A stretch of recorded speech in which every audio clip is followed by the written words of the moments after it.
Again, they don't have to be perfectly round, they don't have to be perfectly shaped. Everything in there is cooked already, so you don't have to worry about something coming out raw.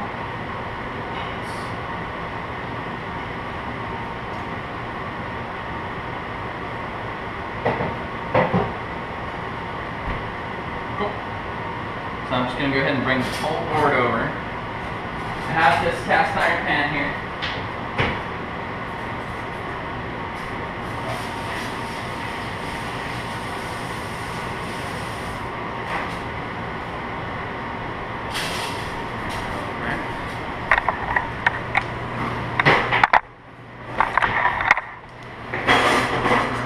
I have this cast iron pan. I turned that heat on earlier. I don't know if you guys noticed when I did that, but I turned the flame up high to get a nice heat. You can see I'm just starting to get a little smoke on the surface here.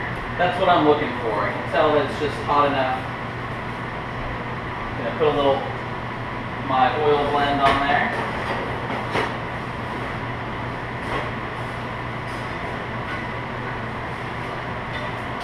And then my crab cake's going to go right onto the fan.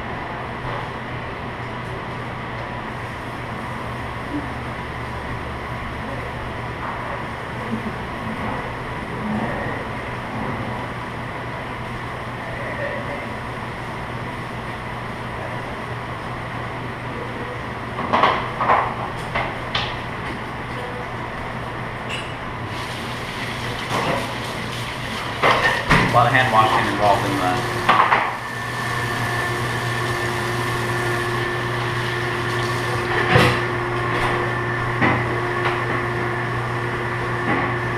Just going to give it a minute to sit there. A lot of people, one of the bigger problems they have when searing, especially something that's as fragile as a crab cake, is they put it down, and the number one mistake is not having your pan be hot enough.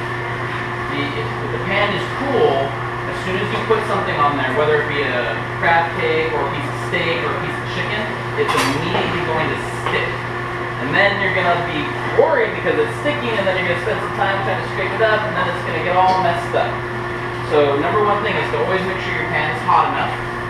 And number two is just to let it sit there for a minute. Because even if it's hot enough, it could still stick sometimes, but if you just let it sit there, that cooking process, especially if your pan is seasoned well, is going to come right off. And you can see they're not sticking at all. So I'm just going to go ahead and flip one.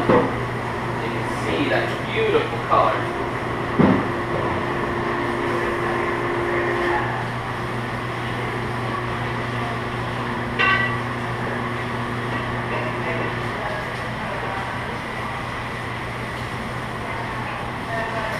Those look really good. Now, what's really cool about a crab cake is there's a lot of different uses for them. And again, you could have your crab cakes all portioned, ready to go, or even seared and ready to be put into an oven way ahead of time. But you can use them in a sandwich, you can use them on Eggs Benedict, you can use them in the mushrooms like we're also doing. But there's a lot of great uses beyond just being a little appetizer. You can even use them as an entree. If you really enjoy crab, there's no reason why you couldn't.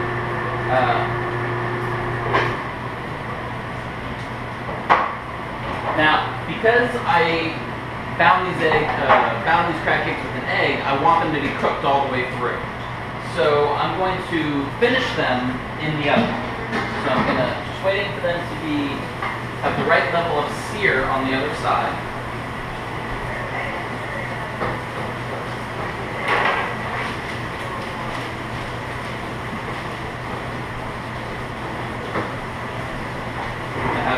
Cooking sheet. Go right on the cooking sheet. Here, just to show you the other sides are nicely.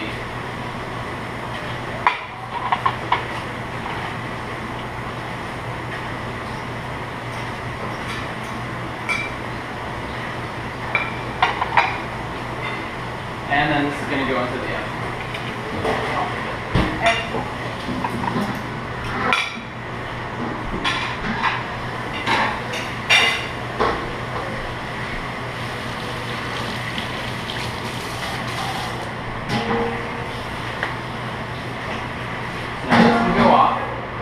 Now we're pretty much done. The first set. Let's check on them. And you can kind of see that they look lovely. The cheese is starting to melt. You've got some nice bubbling along the sides. I'm gonna put it back in for a moment. And I'm actually gonna use a thermometer.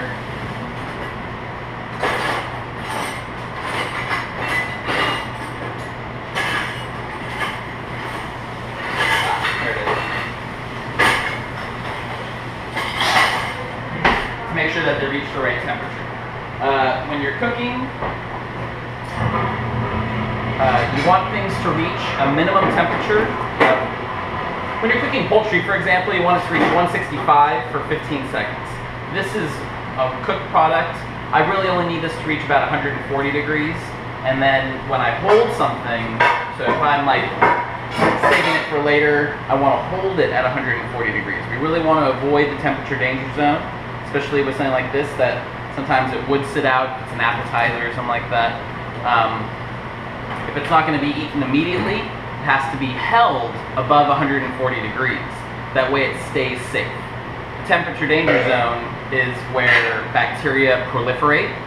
So that's between 39 degrees. Actually, it's changed a little bit now. It's 41 degrees to 139 degrees. And early in my career, it was considered different by the health department, but now it's 41 to 139. And so basically I want to make sure these crab cakes get up at least to 140 degrees on the inside. But essentially, by the time that cheese is nice and brown, it's gonna be there.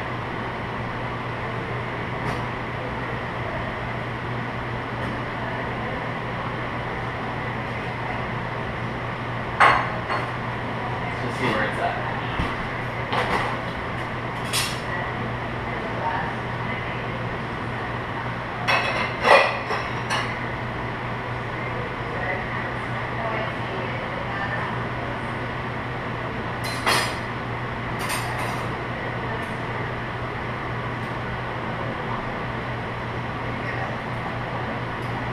It's already about 120 degrees and still climbing, so it does need a couple more minutes just to get that cheese melted, but it will be nice and ready to go. Do you guys have any questions?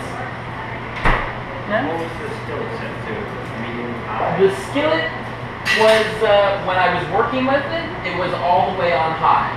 And that's, if it's been sitting on a long time, you need to kind of judge how hot it is. The ultimate way is to use a laser thermometer. You may have seen those that will tell you the surface temperature. One great trick that I have for kind of knowing if something's hot or too hot is I take a little bit of water and I go right over. See how the water will sit there, and I mean that has oil on it, but it's just beforehand the pan is dry. See how the water will sit there and bubble? That's kind of what you want it to look like. If the water danced around, that means it's too hot. If the water just kind of sits there and doesn't cook off very quickly or has small bubbles, it's not quite hot enough. You want it to be hot enough to kind of cook off the water within just a few seconds. But essentially, when you're looking at the pan and you saw how that just a little bit of smoke was coming off of it, that was one of the best indicators that your pan is right at that right temperature. But it's kind of a fluid thing. You have to, that's one of the challenges of cooking, especially when using cast iron pans, because controlling that temperature is going to be important. If the pan is too hot and you put it on there, it's going to turn black almost instantly. So, but you could always, if you're worried, you could always just start with one. You know, just put one crab cake on there as a sacrifice and see where it stands. And kind of get a feel for it. You may need to turn the heat up a little bit. You may, if the heat is too low, just let it sit on there, turn the heat up a little bit, and let it keep going. It may just need a couple more minutes to kind of get into the money zone, you know what I mean? Pull this guy out. Those look delicious.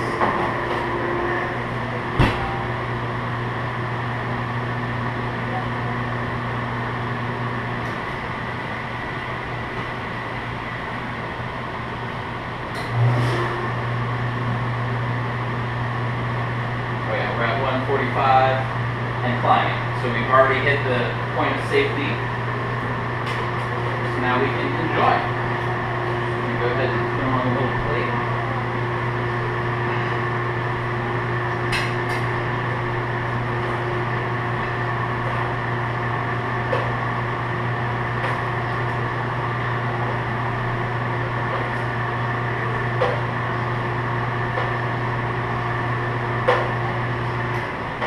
And that's it.